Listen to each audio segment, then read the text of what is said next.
selamat pagi Bapak Ibu anggota Dewan yang terhormat. Terima kasih pimpinan sudah meluangkan waktu untuk menerima kami pada pagi hari ini. Saya Anet Mau dari Aliansi Ibu Indonesia dan kami turut mendukung upaya-upaya dalam koalisi MBG Watch untuk menuju titik pencapaian kami yang paling gemilang, yaitu menghentikan program makan bergizi gratis ini. Sangat sulit untuk tidak emosional tentang program ini, karena program ini kalau menilik dari perspektif perempuan adalah program paling seksis, adalah program paling patriarki, adalah program yang katanya menolong perempuan tetapi paling tidak mendengar suara perempuan. Bicara makan, bicara ibu, bicara makan, bicara keluarga. Kalau bangsa ini jargonnya perempuan adalah pilar peradaban, di mana suara kami? Mari lihat daftar jajaran BGN, berapa persen perempuan? Mari lihat para pengambil keputusan dalam proyek mega budget ini. Kami tidak terwakilkan di sana. Bukankah kita tahu bahwa urusan makan, urusan gizi, perempuan dan ibu jangan dilawan Bapak dan Ibu. 10.000 di tangan kami, itu jadinya bernilai 100.000. Bapak-bapak di sebelah sini sudah ngangguk-ngangguk, saya yakin istri-istri mereka luar biasa hebat di rumah. Jadi jangan tanya di tangan kami 15.000 bisa jadi berapa.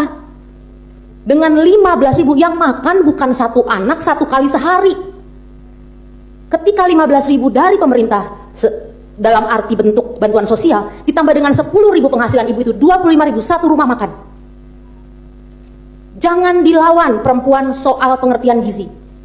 Ibu belum tentu lulusan ahli gizi, tapi kami tahu kami nggak akan kasih makan anak lele mentah. Nggak ada di dalam rumus kami makan siang itu batok kelapa, air kelapa. Tahu dan tempe pun diolah di tangan perempuan, dahsyat jadinya. Bukankah kita dibesarkan dengan para ibu yang sedemikian? Sangat sulit untuk tidak emosional ketika kita bicara yang paling berhemat dalam ekonomi rumah tangga adalah ibu dan perempuan. Jadi kalau kita melihat makanan yang harusnya diterima hangat, makanan yang harus diterima dalam kondisi terbaiknya. Nah, sudah makan, ini baru matang, silakan makan. Ibu-ibu kita di rumah begitu, bukan? Ibu baru selesai masak, dimakan sekarang ya nak, jangan nanti. Hangat adalah yang terbaik. Sekarang mari kita survei. Mana sekolah penerima manfaat MBG yang menerima makanan dalam keadaan hangat? Kondisi nutrisi terbaiknya. Saya berani bertaruh, tidak ada. Karena diperlukan jarak sekian kilometer untuk mengantarkannya. Dan mungkin saya mau merujuk kepada apa yang Mas Media pernah katakan di begitu banyak podcast, di begitu banyak acara-acara diskusi, bahwa MBG ini adalah proyek di mana bantuan sosial dari negara kepada rakyat dipotong langsung setengahnya. Ini gila sekali, bukan? Jadi sebenarnya yang paling tersinggung, yang paling tersindir, yang harusnya paling melawan adalah para ibu. Betapa pengetahuan kami dilecehkan tentang gizi.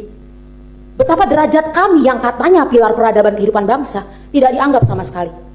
Dan maaf kalau saya boleh ngomong terus terang, saya tidak merasa bangga Ibu Nani SD yang menggantikan menjadi kepala BGN sekarang.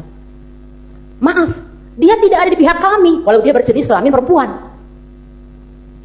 Karena kalau dia perempuan yang sungguh-sungguh ibu, dia akan paham, this is not the way you feed the children. Tidak ada satupun aspek yang baik dari pelaksanaan MBG ini. Kalau kita melihat bagaimana ibu-ibu kita di rumah merawat anak-anak, this is not the way you do it. Kita yang paling paham, ketika kondisi krisis sebagaimanapun, ibu menahan lapar supaya anaknya makan. Betapa hinanya anak-anak kita di mata negara, diberikan makan sampai keracunan. Dan apa tindakan negara? Adakah kompensasi? Adakah permintaan maaf? Adakah ganti rugi secara sosial? Bapak ibu yang tidak punya BPJS ke rumah sakit merawat anaknya berhari-hari tanpa kompensasi, dan kita berkata kita sedang membela orang miskin? How dare you? Bagaimana mungkin?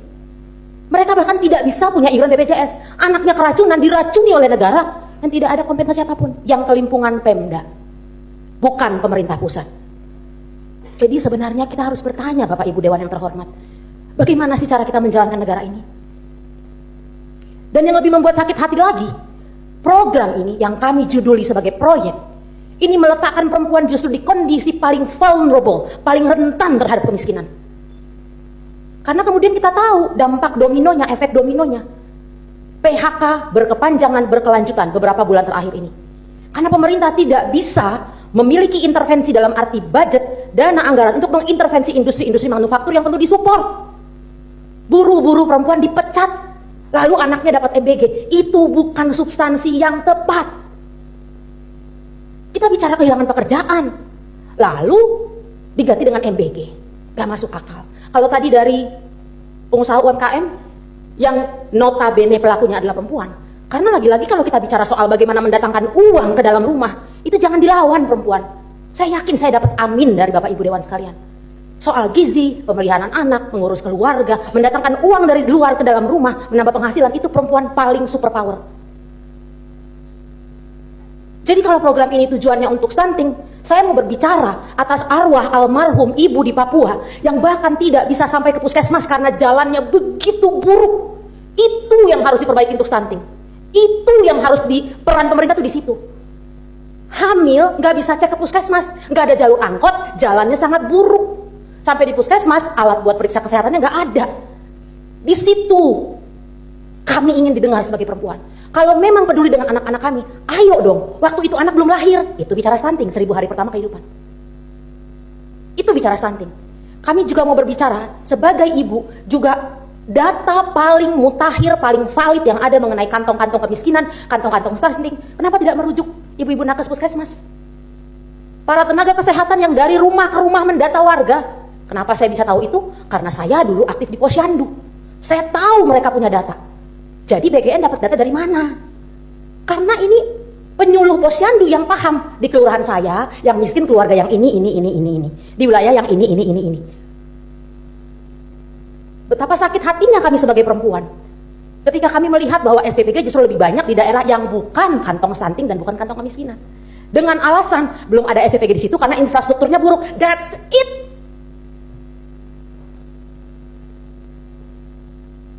Jadi sekali lagi, mungkin saya masih terbawa atmosfer kemarin berdemo di depan Kejaksaan Agung. Jadi nadanya agak keras dan kencang. Sekali lagi ini untuk memberikan penekanan dengan segala hormat saya kepada Bapak Ibu Dewan yang terhormat. Izinkan saya mengingatkan fungsi dan tugas Bapak Ibu sekalian adalah sebagai pengawas. Pengawas dari proses demokrasi yang sedang berlangsung. Saya tidak perlu menyebutkan proyek strategis nasional lainnya. Tapi MBG merupakan titik awal. Ini adalah proyek yang paling menghinakan ilmu pengetahuan dan perempuan. Peneliti tidak didengar, akademisi tidak didengar, dosen tidak didengar, ahli gizi tidak didengar. Berbagai rekomendasi masyarakat sipil terkait gizi, pendidikan, perawatan keluarga tidak didengar. Lalu ini program siapa sebenarnya? Kami harus serahkan dan gak boleh berdebat. Pajak main potong. Oke. Tapi ketika Anda memberi makan kami, anak-anak kami, please be civilized. Beradablah. Jadi mungkin itu yang bisa saya sampaikan. Bagaimana saya mencurahkan perasaan saya, sekali lagi saya bilang saya tidak bisa untuk tidak emosional. Libatkan lebih banyak perempuan. Kami yang dealing di pasar. Libatkan perempuan. Kami yang paham. Pak Menteri nggak usah kasih tahu. Kalau udah selesai masak pasti dimatiin kompornya. Nggak usah dikasih tahu. Kami paling paham cara berhemat. Gak usah diajarin. So please. Ya. Saya pernah ikut juga audiensi di Komnas HAM. Saya nggak ngerti itu laporan di Komnas HAM akhirnya sampainya kemana. Dan saya berharap inisiatif Bapak Ibu anggota Dewan yang terhormat hari ini dan betapa baiknya pertemuan kita hari ini semoga bisa membawa manfaat yang jelas. Dan sekali lagi untuk mengawal kepentingan penerima manfaat